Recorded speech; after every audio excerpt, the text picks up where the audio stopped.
Hey, Kisemei, how are you? I'm doing well. Thanks for coming in. I appreciate you sharing with us a little bit. Tell us your story on how you ended up coming to Hardin-Simmons. It is always a long story to me because it is started from almost 8,000 miles away from America, from Africa in East Africa. My plan was to travel to Belgium and France for mission. And a friend of mine said, hey, why don't you come to Texas since you have a U.S. Visa to attend my son's wedding? That's Musonera. And I came to Abilene, Texas for the first time. Of course, I've been coming to the U.S. before that.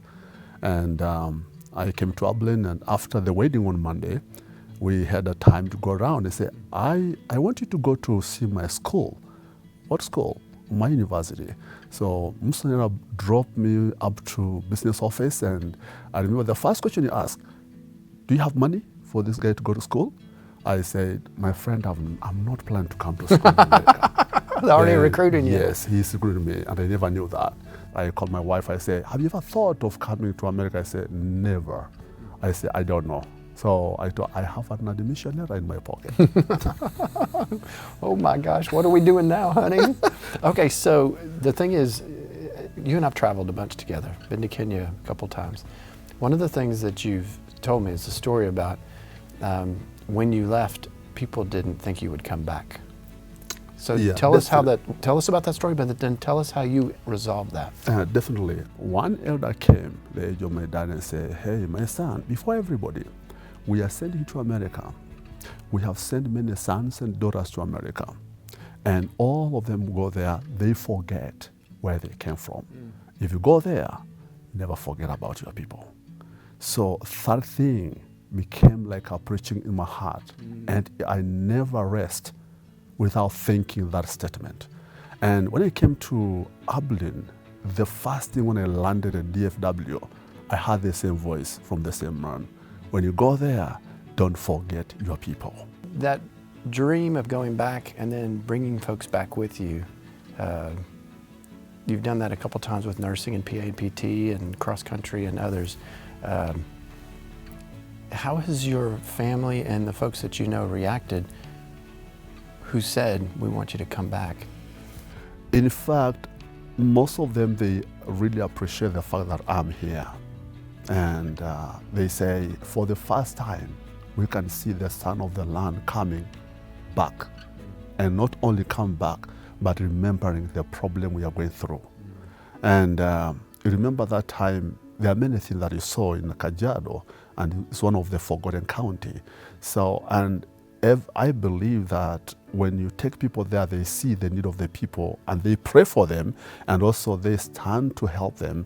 That's a big thing. So just them going to receive medical treatment, that was a big thing to them. So they really appreciate that I'm here. Y'all had how many people show up? Was it in the thousands? Every day, like 1,000 and plus people you're serving every day.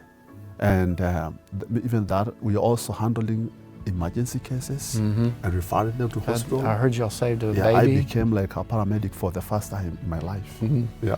That's scary. It was scary. Okay, so something a little bit lighter. There's some things called Kisemei-isms. Do you want to share some with us so everybody knows some of the wisdom that you have? You know, my people, we speak through symbols and through sayings.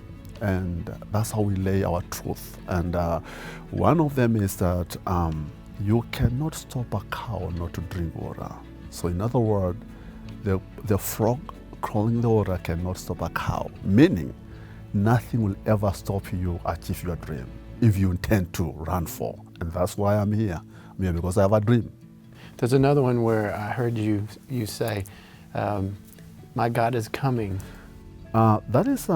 That is more of a practical experience. I remember coming here with a family, a lot of demand, bills to pay, and I had a huge balance by that time. And they called me, as normal business office, they have to call and say, Kisemei, I think you need to pay your money. I said, yes, I will pay.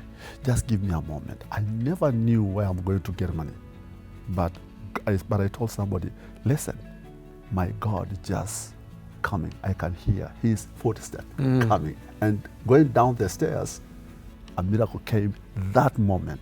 A white envelope with a whole amount. And I went and I paid my school fees. Well, I have said this before. You are a mighty man of faith. And I do believe that you truly know when you're talking to God and have that faith in God that He is going to provide. It's just when is it going to happen and from what direction. I've listened to you preach and I've listened to you engage with folks, and you've done a wonderful job of living out your life. And then not forgetting your folks, your people back home, and saying, hey, come meet my other family. And then engaging the two together. So I appreciate you being that go-between. I will say that you scare me a little bit when we get out there with the Messiah and you start jumping and doing the dance and making me doing dances.